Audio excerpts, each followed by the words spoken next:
Can you please tell us the latest development in the strike by Connexions workers? Yes, it's very good news. Our negotiating team has been in with management and with Councillor Les Lawrence from Birmingham City Council this morning. We've been told by them that in view of the threat of strike action, they will suspend the threat of compulsory redundancies for the time being, pending further negotiations. This is obviously very important, so in the light of that we've agreed to suspend the strike for 28 days initially to allow talks to take place. We have a series of meetings set up during the course of the next month with Connexions management to try and find a way forward that's agreeable to both sides. You've been fighting this issue a long time though. Do you really think that 28 days can turn something around? Look, the situation is this. Our stewards and our convener in Connexions made it clear right from last August, when we first heard of this 26% cut in the budget grant, that we weren't going to roll over.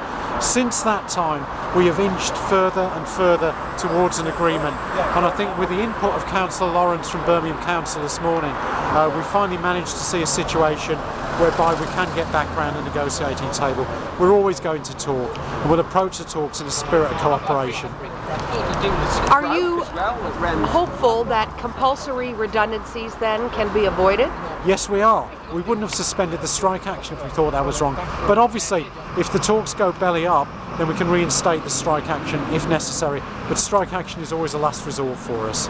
How many jobs exactly are at risk with these Connexions cuts? You asked me exactly, and that's rather vague, but it's around 120. And can you also give us an update on the strike with the bin men? Yes, the refuse collectors and street cleaners will be taking a further 2 days action on the 13th and 14th of January. That's Thursday and Friday of next week. The strike action will commence at 10:34 in the morning on each of those 2 days and continue through till midnight. Why 10:34? That's halfway through the refuse collectors' round, so they will commence their rounds in the normal way and they'll work through till 10:34, at which point they will return to the stations where the lorries are parked up and where they are emptied. Has there been a different response from Birmingham City Council to the refuse workers versus the Connexions workers? Oh yes. We've seen a process of intimidation of the refuse collectors.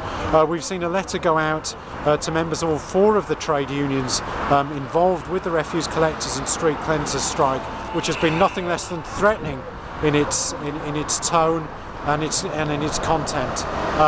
We had approached negotiations with the City Council regarding the street cleaning and refuse collection, and we want to pick those up again. But the approach of Birmingham City Council has been shameful. Why is it that the approach is different?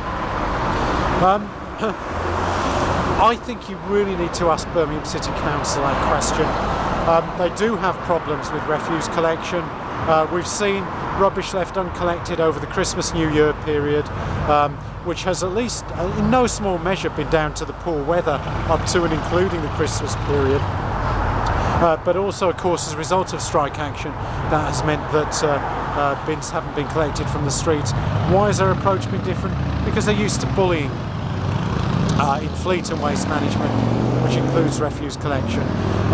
What we've done in relation to Connexions is, from the point at which this 26% cut was announced, we've said we are not going to roll over for you. How does Unison feel about the use of strike breakers in the bin men dispute? Well, clearly nobody should break strikes. We only take strike action as a result of a democratic ballot of all affected members, and so the work should not be done. Thank you.